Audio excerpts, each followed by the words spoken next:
so let's get to it. First, on behalf of the President and the White House, we express our deepest condolences to the family of New York police officer Islam, who made the ultimate sacrifice in defense of his fellow New Yorkers. As the funeral services are held in New York City today, everyone at the White House is keeping the officer's family, friends, and fellow NYPD law enforcement officers in our thoughts and prayers. The President has always, and will always, proudly stand with our men and women in blue. May God bless Officer Islam and the other individuals who were tragically killed in this senseless act of violence. In other news, President Trump's working visit to Scotland was a huge success. In less than 48 hours, President Trump brokered the biggest, most impactful trade deal in history and prevented a war in Asia for the second time since he took office. We have never had a president who wields the full power of the United States to negotiate good deals for our country and its people like President Trump. This is what maximum leverage looks like. On the peace front, President Trump helped deliver an immediate and unconditional ceasefire between Thailand and Cambodia. The two countries were engaged in a deadly conflict that had displaced more than 300,000 people until President Trump stepped in to put an end to it. The president spoke directly on the phone with the acting Prime Minister of Thailand and the Prime Minister of Cambodia to inform both leaders that unless they brought their conflict to an end, there would be no trade discussions or agreements with the United States. Almost immediately afterward, a peace was brokered that will save thousands of lives and allowed for trade negotiations with these countries to resume, and they have. The president has now ended conflicts between Thailand and Cambodia, Israel and Iran, Rwanda and the Democratic Republic of the Congo, India and Pakistan, Serbia and Kosovo, and Egypt and Ethiopia. This means President Trump has brokered, on average, about one peace deal or ceasefire per month during his 6 months in office. It's well past time that President Trump was awarded the Nobel Peace Prize. I know the topic of Israel is on everyone's mind. I have an update from Special Envoy Steve Witkoff, who I got off the phone with this morning. Special Envoy Witkoff and Ambassador Huckabee had a very productive meeting with Prime Minister Netanyahu and other officials today in Israel on the topic of delivering much-needed food and aid to Gaza. President Trump is a humanitarian with a big heart, and that's why he sent Special Envoy Witkoff to the region in an effort to save lives and end this crisis. Tomorrow, Special Envoy Witkoff and Ambassador Huckabee will be traveling into Gaza to inspect the current distribution sites and secure a plan to deliver more food and meet with local Gazans to hear firsthand about this dire situation on the ground. The Special Envoy and the Ambassador will brief the President immediately after their visit to approve a final plan for food and aid distribution into the region, and we will provide more details for all of you once that plan is approved and agreed on by the President of the United States. On the trade front, the President secured a historic trade agreement with the European Union that puts America first and fundamentally strengthens the economic relationship between the two largest economies in the world. This deal delivers on two of President Trump's core promises on trade, supercharging America's manufacturing capacity and opening up foreign market access to American businesses. The deal guarantees that American businesses will have unprecedented levels of access to the European Union markets to export our American-made goods. Also, as part of this agreement, the EU will purchase $750 billion in U.S. energy to strengthen our energy dominance, reduce European reliance on adversarial sources, and narrow our trade deficit with the EU. The EU will also make new investments of $60 billion in the United States, in addition to the more than $100 billion the EU companies already invest in the U.S. every year. All of these massive purchases and investments will happen by the end of 2028. What we are watching is President Trump rebuilding the greatest economy in the history of the world and simultaneously proving the so-called economic experts wrong at every turn. Media pundits said a trade deal with the EU knew this monumental and beneficial to America would be impossible, but President Trump made it happen. The so-called economic experts repeatedly said that the American economy would be in a recession this summer. Well, summer is here, it's almost over, and that recession does not exist. Yesterday, in fact, real GDP growth in the second quarter increased at a 3.0% annual rate, significantly above expectations. President Trump's America First policies are driving economic growth, as he always said they would. And this growth is being driven by the private sector, not the government. Federal government spending fell for a second straight quarter, while real business fixed investment rose by nearly 2% following its first quarter surge. President Trump is right-sizing government spending, reversing the damage done by the Biden administration, and allowing the private sector to flourish. The same so-called experts claimed that President Trump's tariffs would spike inflation and hurt American consumers. But consumer spending growth just accelerated and inflation remains right on track. For the past 5 straight months, core inflation has come in below market expectation and remains in line with the Fed's 2% inflation target. Meanwhile, customs and tariff revenues have already totaled more than $150 billion since President Trump took office, leading to the first June budget surplus in nearly a decade. Those revenues will skyrocket even further starting tomorrow when new reciprocal tariff rates take effect. President Trump is restoring America's economic sovereignty by reducing our reliance on foreign countries, boosting investment in the U.S. to the tune of trillions of dollars, and creating hundreds of thousands of high-paying jobs for the American people. With America finally put first on trade and the largest middle-class tax cuts in history and other pro-growth provisions of the One Big Beautiful Bill beginning to take effect, the American economy will boom like never before over the course of the next 3.5 years, thanks to the president's vision. Finally, as you all know, the president signed an executive order earlier this year to solve the problem of exorbitant pharmaceutical pricing. According to recent data, the prices that Americans have been paying for brand-name drugs are more than 3 times the price other similarly developed nations pay. The president is determined to solve this problem and took further action today. He has signed 17 letters to pharmaceutical company CEOs, and I would like to read you one of these letters to the CEO of Eli Lilly. All of these letters will be provided to you following this briefing. This is to the CEO of Eli Lilly from the President of the United States. On May 12, 2025, I signed an executive order delivering most favored nation prescription drug pricing to American patients to stop global freeloading and guarantee that Americans pay the same prices enjoyed by other developed nations. Right now, brand name drugs in the United States are up to 3 times higher on average than anywhere else for the identical medicines. This unacceptable burden on hardworking American families ends with my administration. Most proposals the Trump administration has received to resolve this critical issue promised more of the same, shifting blame and requesting policy changes that would result in billions of dollars in handouts to industry.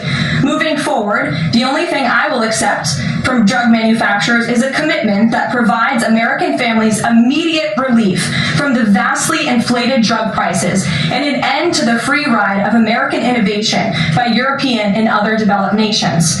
Accordingly, I am calling on Eli Lilly and Company and every manufacturer doing business in our great country to take the following actions within the next 60 days.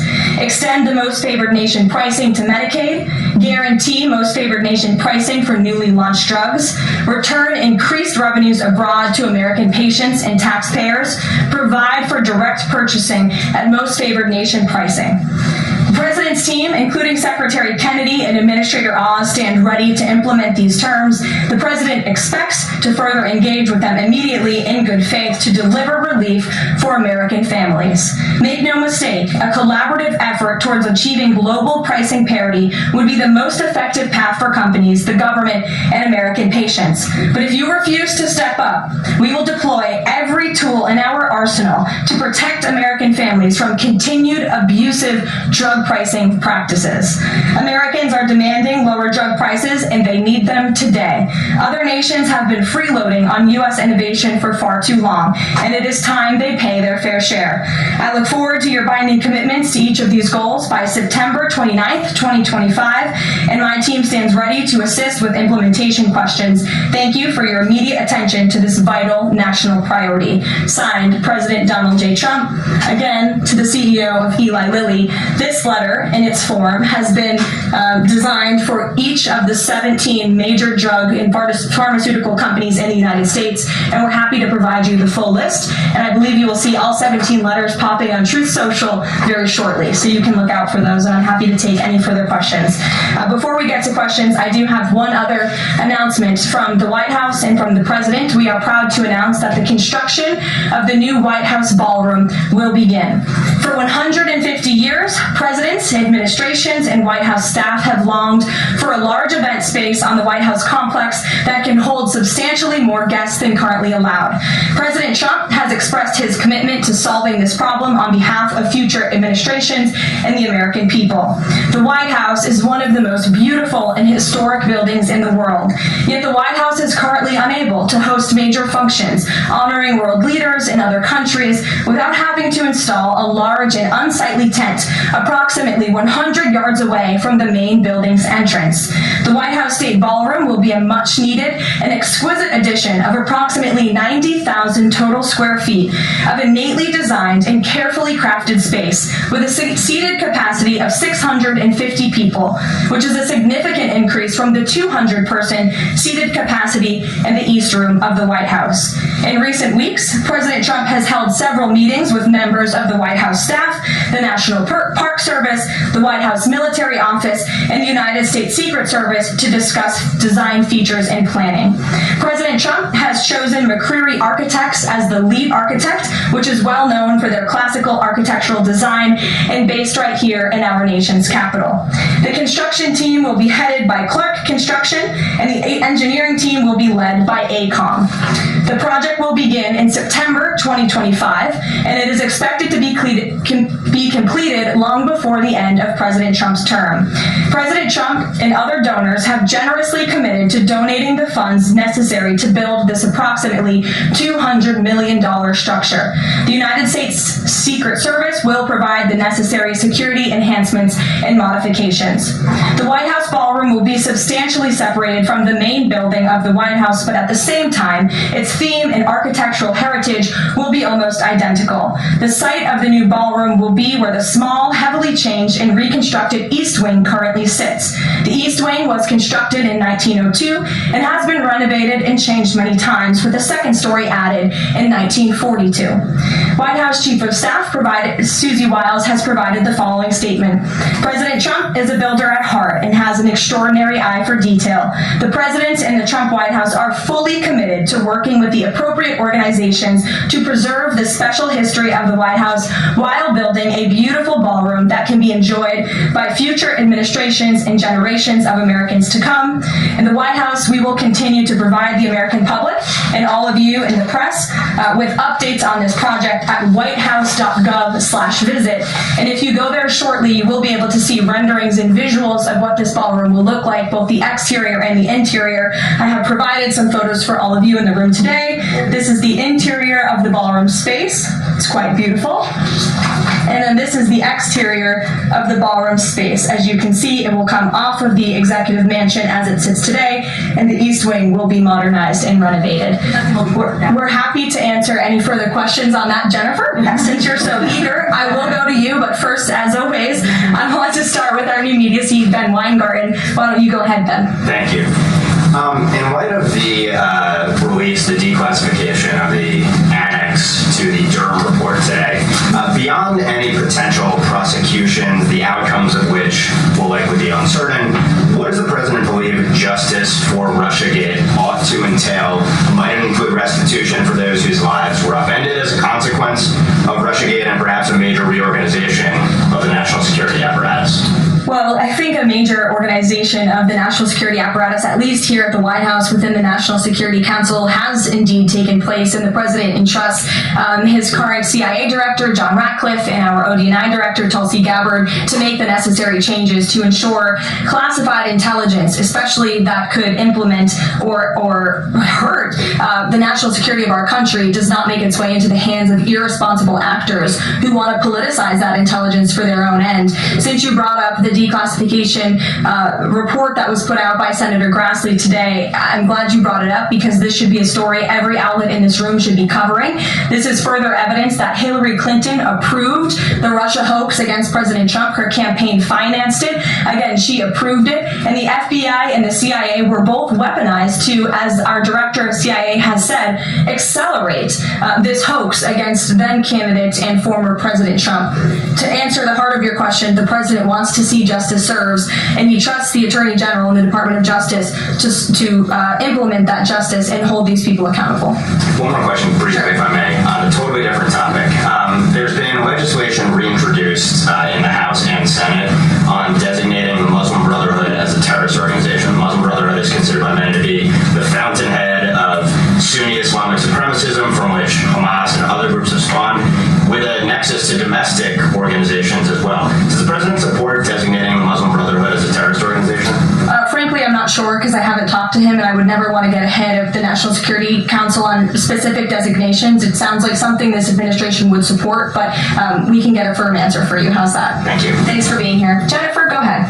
Eager beavers. How much of the East Wing will be torn down? The entire East Wing, or just parts of it? So the East Wing is going to be modernized. The necessary construction will take place, and for those who are housed in the East Wing, including the Office of the First Lady, the White House Military Office, the White House Visitors Offices, those offices will be temporarily relocated while the East Wing is being modernized.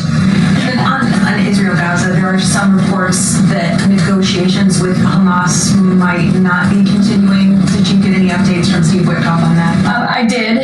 Special Envoy Witkoff is actively talking with our counterparts in Israel about that, and he wants to give some grace to the president so he can fully brief the president on what he's learning on the ground in both Israel and Gaza. But the president put out a very strong statement on Truth Social this morning, which I'm sure you saw, and he said the quickest way to end this entire conflict, the humanitarian crisis that we've seen, and the crisis in Israel that of course started on October 7th when Hamas brutally kidnapped and raped innocent Israelis, that terrible terrorist attack, is for Hamas to surrender, to release all of the hostages, and to end this conflict. And that's what the president wants to see. He's made that very clear. But the special envoy will be in Gaza tomorrow, as I shared with you previously. Josh. Can you give us a little more clarity on the tariff timing? You said that the reciprocals will take effect tomorrow. Yes. Does that include the new auto rates, for instance, of Japan, Korea, the EU? Is this all coming effective tomorrow? So some of the countries you just mentioned, Japan, South Korea, they have bespoke trade deals that the president cut, which, just to backtrack for a second, Josh, we promised that the president would negotiate with countries all around the world to cut tailor-made trade deals depending on those countries' challenges, how badly they've ripped off the United States of America and our manufacturing industry and our workforce in the past. And he has done that. Of our 18 major trading partners, 2/3 of those trading partners have a deal. We've sent out 17 letters to countries around the world. And the rest of those countries that either do not have a deal or have a letter, they will be hearing from this administration by the midnight deadline tonight. So yes, tomorrow, August 1st, the reciprocal rates will be going into effect. If more deals are cut between now and midnight, I will never count out the president. You've seen him do it before. He cut 3 deals in one day very recently. So we'll see what happens. I do know foreign leaders are ringing his phone, realizing this deadline is a real thing for them tomorrow, and they're bringing offers to the table. And we were reporting that President Betsy David Solomon of Goldman Sachs today. Can you say what they'll discuss anything in that meeting? I won't discuss the president's private meetings from this podium, and it hasn't taken place yet unless he gives me liberty to do so. Finally, have you talked to the president's position on the stock trading ban bill before Congress? You obviously had pretty loaded comments about Senator Hawley. There's some reporting that they've since spoken. What is his position on the current status of that? The president has spoken to Senator Hawley, who called him, and the president took that call.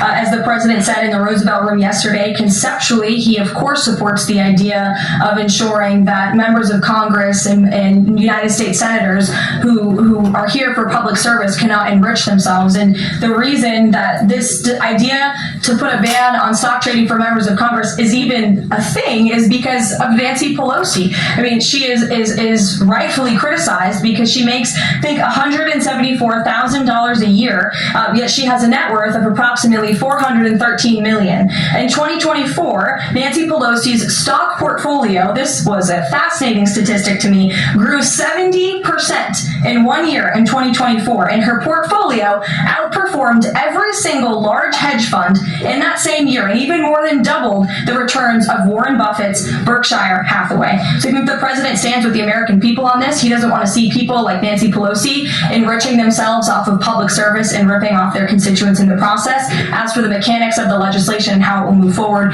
the White House continues to be in discussions with our friends on Capitol Hill. Emily, in a new seat today. Thanks, Caroline. I wanted to ask about this report that the president wants to host a G20 meeting at Trump-Durrell. How is he going to do that, considering all the preparations that have been going on in South Africa? And also, would that be seen as his businesses possibly profiting from hosting this kind of meeting? I would reject that premise entirely.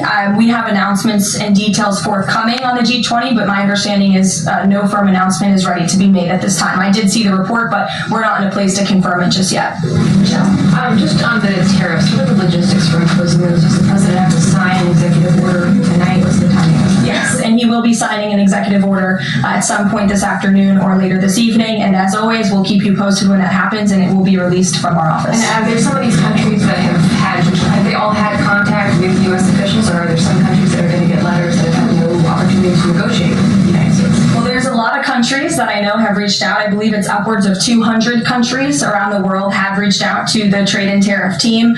Of course, as I said previously and the president said, we're going to prioritize our key trading partners, which we have done. Like I said, of the 18, 2/3 of those we have cut these tailor-made deals with. But I do know that the trade team has been working around the clock to try to be in correspondence with as many countries as possible. But if they haven't heard from us yet, they will in the form of a letter or an executive order by midnight tonight. We'll go to the back. Sure, go ahead. In the back left. Amanda, yes. Thank you, Nancy. I have a question to ask about the Amanda, you can go ahead. US and South Korea tariff negotiations. And the tariff negotiation between South Korea and the United States concluded yesterday. President Trump stated on his SNS, Truth Social, that he would announce the specific details of the investment in the United States at the South Korea United States Summit in 2 weeks.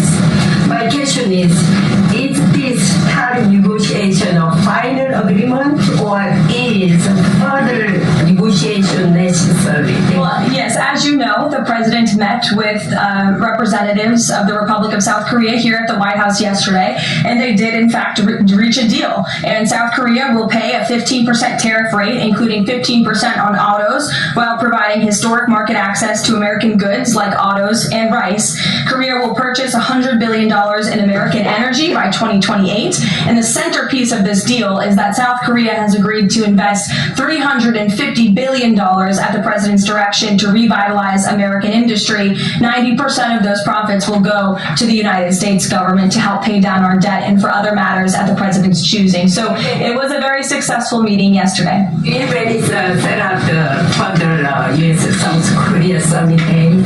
I'll get you something on that. I don't have it at my fingertips. Okay, Amanda. Thank you, Caroline. There are a number of congressional Republicans who have raised the alarm about the fact that roughly 80% of pharmaceuticals are either manufactured or their precursors are manufactured in either China or India. There are some pieces of legislation, some recommendations, which include either onshoring, nearshoring, or friendshoring, those components of that. Do you know if the president intends to throw the weight of the executive behind that? I don't have any updates for you at this time. I do have an update on our EU trade deal. I stand corrected. It's not $60 billion in investments. It's $600 billion in investments. I want to make that very clear. And I personally watched the president behind closed doors with the European president in Scotland negotiating this deal. And he got the most juice out of that squeeze that he could. And he was constantly looking out for America's interests. So I just wanted to clarify that one point. Deanna. Thanks, Caroline. For the countries that don't have a deal yet, should we be looking at the April 2nd chart at all? Or is he negotiating and talking about having a set tariff rate, 10%, 20%? Those discussions are taking place with the trade team today, and again, we'll provide further guidance with that executive order once it is signed, and the answer to that question will be in that executive order. Is he looking to provide any more extensions today after his phone call with Mexico? Is there any other conversations like that? I do know that other foreign leaders around the world have reached out, and if the president decides to share the conclusions of those calls with all of you, he will do so himself. But I do want to reiterate what the president said about Mexico. Mexico is still paying tariffs. They're paying a 25% tariff on fentanyl, 25% tariff on cars, a 50% tariff on steel, aluminum, and copper. And additionally, Mexico has agreed to immediately terminate its non-tariff trade barriers, of which there are many. And as the president said, we will continue to talk to Mexico over the next 90 days with the goal of signing a larger trade deal. The key to this, again, is Mexico has agreed to terminate those non-tariff barriers and to continue to work with us in good faith. Mexico is a very unique situation of all the other countries around the world because, of course, we share our southern border with Mexico, which we've seen an increase in cooperation between Mexico's President Claudia Sheinbaum and our administration on clamping down on drug trafficking and human trafficking at the southern border. We appreciate those efforts and will continue to work in good faith and to continue to have these trade discussions as well. Joey. Yeah, thanks, Caroline. Just clarifying on the previous question. President Trump has indicated he's been looking at either 15% or 20% baseline universal tariff. Has he landed on one of those yet? I won't get ahead of the president on that baseline announcement. And then secondly, what did Treasury Secretary Bassett mean yesterday when he called the new Trump accounts for newborns a, quote, backdoor to privatizing Social Security? Does the administration view this new Trump accounts as a way to, in the long term, perhaps privatize Social Security? What the Secretary of Treasury was saying and what this administration believes is that these Trump newborn accounts, which is an incredibly creative and great provision that was in the One Big Beautiful Bill for newborn babies and families and future generations of Americans, will help supplement, not substitute, Social Security. The Trump administration is wholeheartedly committed to protecting Social Security. The president did it in his first term. He's doing it again in this term. But these newborn accounts are another revenue stream for young people to watch their money grow throughout their lives and to one day be able to access those funds so they can hopefully build a home and live the American dream. Jake. Just one follow-up on the tariffs and then one not. Is the president at all considering extending the August 12th to China deadline at all? Is that in consideration? So look, on China, you heard from the president on Air Force One when we were returning from Scotland. You've heard from the Treasury Secretary as well, Ambassador Jameson Greer. They just spent 2 days in Geneva for their third round of talks with China. And the current policy, the current trade program that we have going with China right now as it stands will decrease our deficit by $5 billion this year. So we are moving in the right direction when it comes to China. And Secretary Besant and Ambassador Greer continue to be in direct communication with our Chinese counterparts. Is it an extension on the table potentially from the August 12th deadline as it stands? I don't think so, but I'll let the Secretary of Treasury speak on that because he's leading these negotiations. Reagan, go ahead. Thanks, Caroline. There's growing frustration that more Trump's nominees have to take over. Why does the president think Republicans are so behind, and has he had any further conversations with Leader Clinton about it? The president has had many conversations with his friends in the United States Senate about advancing his nominees, his judicial nominees through this process. It is critical that we get these good attorneys in these positions so that we can end the weaponization of justice, so we can have true law and order in our country. It's unfortunate the Democrats are playing political games, but the president has made it clear to Senate Republicans they need to do everything in their power to advance the president's nominees as well. Kelly, go ahead. Caroline, thank you. 2 questions real quickly. Nigeria. Congressman Chris Smith, Republican from New Jersey, is calling upon the President of the United States to do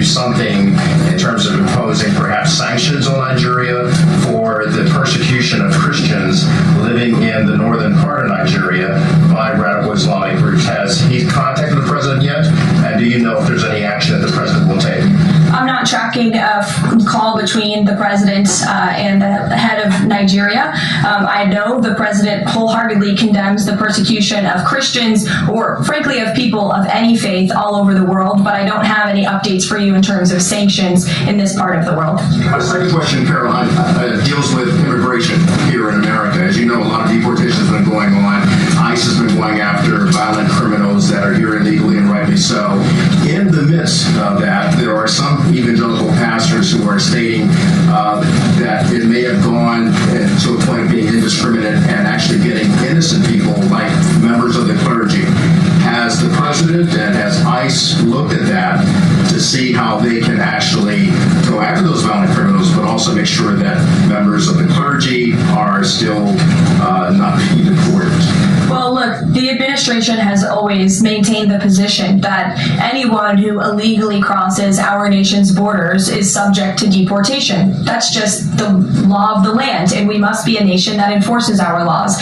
But the priority from ICE, of course, is to deport, detain, arrest, and remove violent illegal aliens and criminals from our country. And they have been doing that at the rate of thousands of illegal violent criminals every single week, especially in Democrat-run sanctuary cities where these illegal violent criminals have been given a safe haven and have essentially been immune from our nation's laws under the previous administration. That's not happening anymore because of this president and Secretary Noem and the Department of Homeland Security. And we are going to be a nation of laws. And as we've said repeatedly, if you came here illegally, you are subject to deportation. But the priority are those public safety threats that we must remove from our communities. Thank you so much, Caroline. Two questions. So what Hamas hardens its position in Israel provides aid? Do you have any new information on the hostages that need aid too? And second question, we heard President Trump criticize President Macron and Prime Minister Starmer for their statement about recognizing a Palestinian state. What is the president's position on recognizing a Palestinian state? And will he recognize Israeli sovereignty in Judea and Samaria? I can answer both of those questions for you. On the second question about a Palestinian state, the president expressed his displeasure and his disagreement with the leaders of France, the United Kingdom, and Canada. He feels as though that's rewarding Hamas at a time where Hamas is the true impediment to a ceasefire and to the release of all of the hostages. So to your first question, the president wants to see all of the hostages released. He cares deeply about this. He has met with many of the former hostages, many of the families of those who have loved ones who are still being held hostage in Gaza. I have met with them too. It is absolutely devastating what these poor people have been through, and the president is always thinking about them, and that's why he's designated his special envoy, Steve Witkoff, who's doing a tremendous job to release the hostages and to end this conflict. But the president has always said the last remaining hostages, now there are 20 living hostages in Gaza, will always be the hardest because Hamas is unfortunately using these innocent people as bargaining chips. But nevertheless, we are committed to seeing this come to an end. Elizabeth. Thanks, Caroline. Part of the settlement with Brown prohibits it from performing transgender procedures or prescribing hormone puberty blockers, that type of thing. Will eliminating these types of procedures be a priority for the Trump administration in negotiations with other universities? I can tell you that ending the chemical castration of children in our country is a priority of this administration. We've talked to many of these universities about it, but the president has also taken very strong action to cut off the funding for any medical institution in this country that provides those barbaric procedures. The Brown University agreement, since you brought it up, is yet another win to root out anti-Semitic behavior on our nation's college campuses and unlawful racial discrimination. Brown has agreed to no longer allow unlawful racial discrimination in admissions or university programming. They have agreed to provide access to all relevant data and information to rigorously assess compliance with its commitment to merit-based admissions, and they will pay $50 million over 10 years to state workforce development organizations that comply with anti-discrimination laws, supporting regional economic growth and career career opportunities. Brown will also adopt the definitions of male and female from President Trump's executive order, defending women and gender ideology extremism for women's sports, programming, facilities, and housing. Brown will no longer perform gender reassignment surgeries on minors or prescribe them puberty blockers or cross-sex hormones. And Brown will take steps to improve the campus climate for Jewish students and combat anti-Semitism on their campus. This is yet another huge win for American students and for those who love our country and want to abide by our country's laws. On the topic of defending women from gender ideology extremism and helping women's sports, the president will be signing an executive order at 4 o'clock today with some very famous professional athletes whom I'm sure you all know. And that executive order will be focused on strengthening athletics in our country and making America healthy again. And we are going to re-implement the presidential fitness test in America's schools, which is, I think, something all Americans can get behind. So you'll hear from the president in 2 hours, and we will see you all there. Thank you.